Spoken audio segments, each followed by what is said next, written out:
Hello बच्चों, let's read the question. In which of the following transition metal complexes does the metal exhibit zero oxidation state?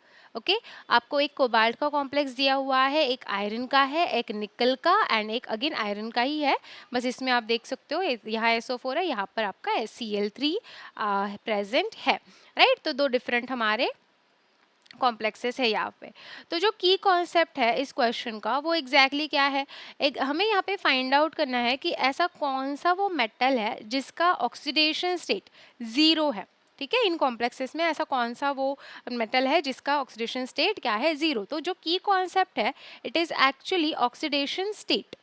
Right, oxidation state आप बोल सकते हो या तो oxidation number. Right, one of the same thing. तो यहाँ पर ऑक्सीडेशन स्टेट हमें फाइंड आउट करना है हर एक आपके मेटल का. राइट तो हम स्टार्ट करेंगे ए से.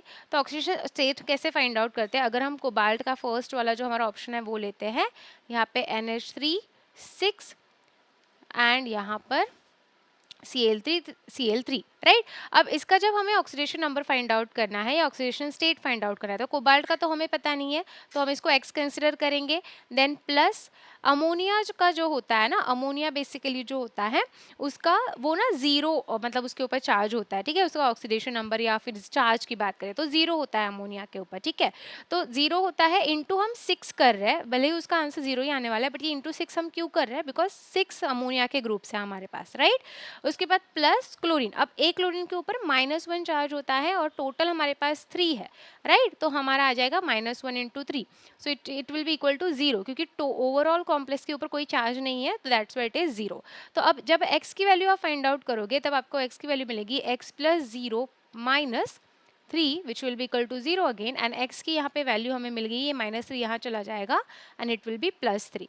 सो x plus 3 will be the answer. So it means यहाँ पर कोबाल्ट का जो ऑक्सीडेशन स्टेट है वो +3 है. ठीक है, तो ये तो हमारा आंसर नहीं है क्योंकि हमें ऐसा मेटल ढूंढना है जिसका जीरो ऑक्सीडेशन स्टेट हो. तो यहाँ पे तो +3 ऑक्सीडेशन स्टेट आ गया. Right so first one is not the correct answer for this question. Then हम देखेंगे आयरन का. तो आयरन के लिए हम करेंगे H2O 6 टाइम्स, यहाँ पर SO4. ओके एंड यहाँ पे x यहाँ पे कंसिडर करेंगे प्लस वाटर भी जो होता है उसके ऊपर वो न्यूट्रल होता है तो यहाँ पे ज़ीरो आएगा चार्ज इंटू 6 प्लस जो हमारा सल्फर है तो सल्फेट ग्रुप है SO4 तो वो एक ही यहाँ पे प्रेजेंट है और एक सल्फेट ग्रुप में -2 चार्ज होता है और एक ही ग्रुप प्रेजेंट है तो हम इंटू 1 करेंगे and it will be zero. It will be equal to zero. क्यों, क्योंकि टोटल कॉम्प्लेक्स के ऊपर जीरो चार्ज है. तो x की वैल्यू जब हम यहाँ पे फाइंड आउट करेंगे स्टूडेंट्स तो यहाँ पे हमें वैल्यू मिलेगी x की, दैट विल बी +2. ठीक है, तो यहाँ पर भी हमें कोई हमारा मेटल आयन जो है या हमारा जो मेटल है वो जीरो स्टेट में नहीं है, जीरो ऑक्सीडेशन स्टेट में नहीं है, तो ये भी हमारा आंसर नहीं होगा यहाँ पर. देन निकल आपका है यहाँ पे थर्ड, निकल का कॉम्प्लेक्स है CO 4 टाइम्स. ओके अब यहाँ क्या होगा x प्लस, अब जो कोबाल्ट होता है ना स्टूडेंट्स, कोबाल्ट भी आपके कोबाल्ट के ऊपर भी ज़ीरो ही चार्ज होता है तो यहाँ पे 0 इंटू 4 हो जाएगा is equal to zero and x plus zero is equal to zero again. So x की वैल्यू यहाँ पे क्या आ जाएगी, ज़ीरो. राइट इट मीन्स इस वाले कॉम्प्लेक्स में जो आपका निकल है उसका ऑक्सीडेशन स्टेट ज़ीरो है. तो यहाँ पे जो करेक्ट आंसर हमें मिला है वो है C, that is the nickel metal basically यहाँ पे एग्जिबिट कर रहा है जीरो ऑक्सीडेशन स्टेट. हम लास्ट वाले का भी क्विकली फाइंड आउट कर लेते हैं सेम मेथड से. तो हमारा यहाँ पे आयरन का ही कॉम्प्लेक्स है FeH2O6 एंड यहाँ पे हमारा Cl है 3 टाइम्स.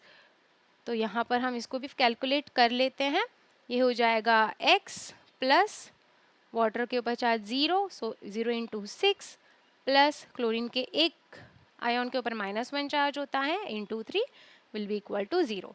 तो x की वैल्यू यहाँ पे हमें मिलेगी x minus 3 will be equal to zero and x की वैल्यू यहाँ पे आ जाएगी +3. तो यहाँ पे जो आयरन है ये +3 ऑक्सीडेशन स्टेट में है. राइट तो हमने कैलकुलेट कर लिया एंड हमारा जो करेक्ट आंसर मिला हमें वो है C, क्योंकि निकल जो है यहाँ पे मेटल एग्जिबिट कर रहा है zero oxidation state in this particular transition metal complex. Okay students, I hope you got this. Thank you so much.